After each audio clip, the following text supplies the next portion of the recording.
এমন দুইটা সময় আছে যে দুইটা সময় আল্লাহ রাব্বুল আলামিনের কাছে শত কান্নাকাটি করলেও তওবা করলেও আল্লাহ তাআলা তওবা কবুল করেন না। দুইটা সময়।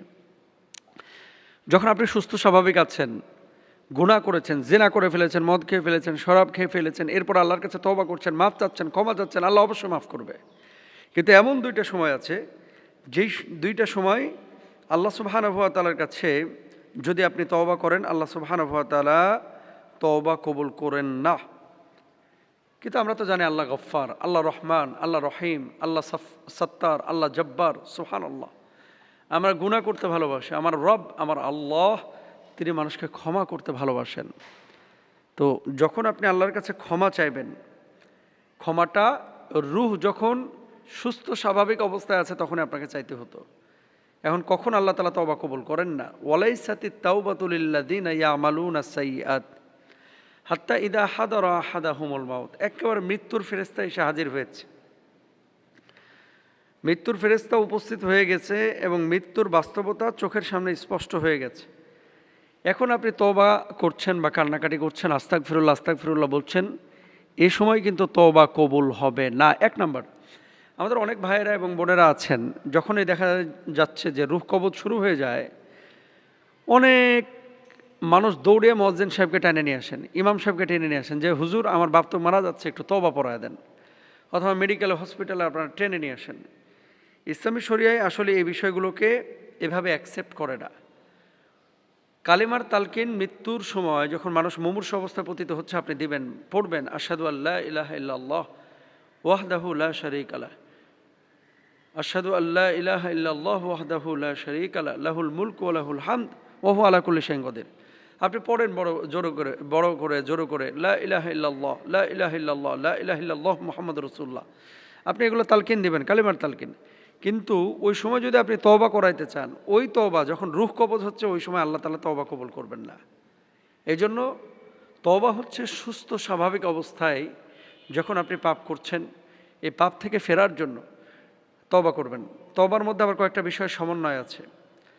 অন্তরে লজ্জিত হওয়া, হৃদয়ে আকুলতা ব্যাকুলতা তৈরি করা এবং কান্নাকাটি করা, চোখের পানি ফেলা, এই পাপ আমি আর জীবনও করব না, এই জন্য দৃঢ় সংকল্পবদ্ধ হওয়া। এরপর আল্লাহর কাছে অনুনয় বিনয় করে বলা যে আল্লাহ আমি ভুল করেছি, আল্লাহ আপনি মাফ না করলে আমি কার কাছে মাফ চাইব, আল্লাহ আপনি আমাকে মাফ করে দেন, আল্লাহ আপনি আমাকে ক্ষমা করে দেন মাবুদ। এভাবে বলা, যখন আপনি এভাবে বলবেন নিঃসন্দেহে আল্লাহ সুবহানাহু ওয়া তাআলা আপনাকে ক্ষমা করবেন ইনশাআল্লাহ। তাহলে মৃত্যুর মুহূর্তে তওবা গ্রহণ করা হয় না। আল্লাহ তাআলা বলেন যারা সারা জীবন পাপ করতে থাকে অথবা তাদের কারো মৃত্যু উপস্থিত হলে বলে এখন আমি তওবা করলাম, তাদের তওবা গ্রহণ করা হবে না। ফেরাউন যখন মারা যাচ্ছিল তখন বলছিল যে আমি মুসার আল্লাহর প্রতি ঈমান আনছি। এখন সমুদ্রের পানি তার গলার মধ্যে দিয়ে যাচ্ছে, লবণাক্ত পানি, যখন মারা যাচ্ছে তখন কি আর তওবা কবুল হয়?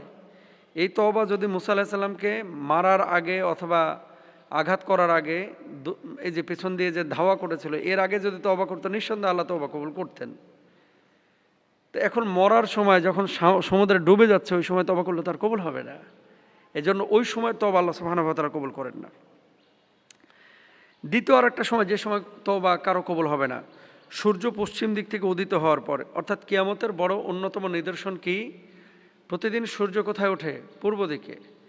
আর কিয়ামতের আলামত প্রকাশিত হওয়ার পরে, মানে যখন কিয়ামত সংঘটিত হবে যেদিন, সেদিন সূর্য উঠবে কিন্তু পশ্চিম দিকে। তো পশ্চিম দিকে যখন আপনি দেখলেন যে সূর্য উঠে গেছে, সে সময় যদি আপনি তওবা করেন আপনার তওবা আর কবুল হবে না। আল্লাহ সুবহানাহু ওয়া তাআলা বলেন যেদিন তোমার প্রতিপালকের কিছু মহান নিদর্শন এসে যাবে সেদিন এমন ব্যক্তির ঈমান কোনো উপকারে আসবে না যে আগে ঈমান আনে নাই বা ঈমানের মাধ্যমে কোনো সৎ কাজ অর্জন করে নাই। সূরা আনআম। আর আল্লাহ রাসূল সাল্লাল্লাহু আলাইহি ওয়াসাল্লাম বলছেন কিয়ামত সংঘটিত হবে না যতক্ষণ না সূর্য পশ্চিম দিক থেকে উদিত হয়।